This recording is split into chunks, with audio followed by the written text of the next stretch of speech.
Hi, I'm Joe Finsternis, and tonight I'm going to be talking to you about a movie called The Neighbor Number 13. So, first thing, this is a Japanese movie with subtitles, but if you hate subtitles, the DVD does have an English dub track, so just stick around and see if you're interested. Anyway, the first thing I'd like to say about this movie is that the menu art is pretty misleading.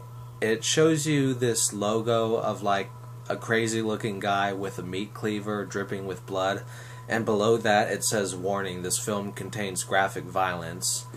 And, you know, looking at that, you would expect this to probably be some kind of weird, over-the-top exploitation movie, and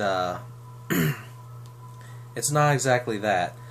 In fact, the violence really isn't graphic at all. It does have some violent moments in it for sure, and you do see some grisly aftermath, but I mean, overall, this movie's pretty tame. If there were a couple of shots taken out of it, in fact, it could be a PG-13. Anyway, this is more of a psychological thriller than anything. It follows a guy named Jozu who was bullied badly when he was a kid, and as an adult, he's living in this tiny apartment when, you know, one of the guys who used to bully him when he was a kid moves into the upstairs apartment, and Jozu decides to exact revenge on this guy in the most drastic way possible. And one thing that I thought was kind of interesting about it was that, you know, Jozu had this split personality disorder, and the two different sides of him had different appearances. You know, the good side looked fairly ordinary, like the kind of guy who could blend into a crowd, and then the evil Jozu had scarring on the side of his face, and he even had like a goatee and mustache, just so you could be sure that he was evil. And the film does have some pretty unrealistic things about it. One thing that I thought was pretty silly was that the upstairs neighbor, the bully, Mr. Akai, I don't remember the character's first name, so I'm just going to call him Akai. This guy just acts so mean in the movie that it's absurd. I mean, he's a grown man, and I have met people twice my age and older who want to act like they're in high school or some shit, but just the amount of stuff that this guy is able to get away with is pretty absurd. Also, the evil Jozu is able to listen to Akai and his wife talking by listening to these earphones. It's like, how would he have been able to bug their apartment in the first place? It just didn't feel all that real to me, but still, the film did have enough good ingredients going for it that as it was going along, I was enjoying it. There were some really creepy and suspenseful moments involving Jozu in the film. I thought that he was a very interesting character. Also, there were a few likable characters to go along with him.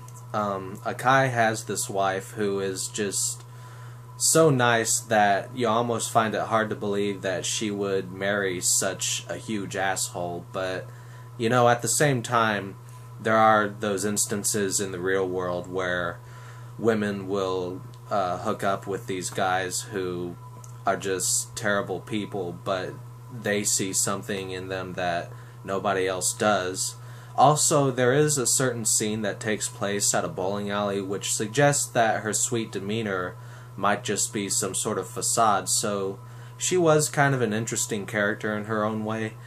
Also, my favorite character in the movie was this one guy. Can't remember the name, but there's this guy that Jozu is working with who wants to be friends with him, and on top of just being a very, you know, good person, the dude was like a comic book artist. He's the type of person that I would hang out with.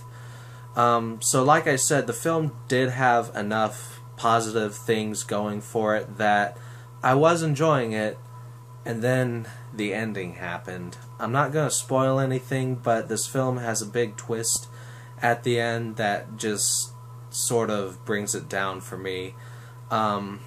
it does explain a few things in the film, but at the same time, it just made it so weak in my eyes. And for another thing, it just kept dragging on, and it just got boring during those final minutes, and it just felt really pretentious and self-indulgent. I could imagine possibly having a very profound experience watching this movie if I was stoned out of my mind.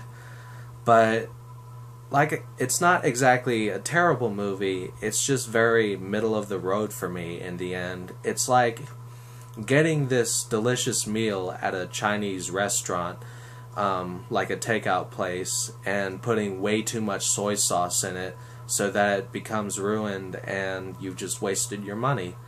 And yeah, I leave it to my fat ass to think of a food-related simile for that.